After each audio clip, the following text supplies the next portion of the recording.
একদিন সকালে ঘুম থেকে উঠে দেখলেন পৃথিবীর সবকিছু একটা এআই নিয়ন্ত্রণ করছে।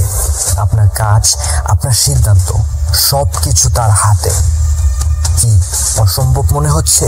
কিন্তু গুগল ব্রেন প্রজেক্ট, ইলন মাস্কের পরিকল্পনা আর কৃত্রিম বুদ্ধিমত্তার অদ্ভুত উন্নতি এদিকেই ইঙ্গিত দিচ্ছে।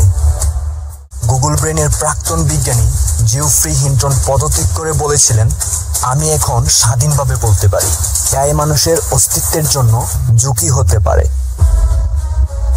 ইলন মাস্ক শুধু এখন টেসলা বানাচ্ছে না, স্পেস এক্স মহাকাশকে জয় করছে, স্টারলিংক গোটা পৃথিবীর ইন্টারনেটকে নিয়ন্ত্রণ, নিউরালিংক মস্তিষ্কের চিপ বসিয়ে কম্পিউটারের সাথে সংযোগ,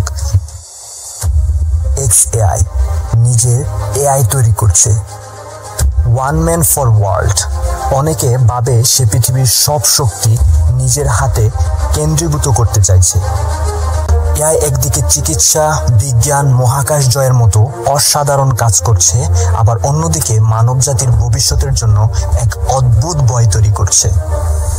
আপনার কি মনে হয়, ইলন মাস্ক সত্যি মানবজাতিকে বাঁচাতে কাজ করছে, নাকি একদিন সে হবে পৃথিবীর একক শাসক?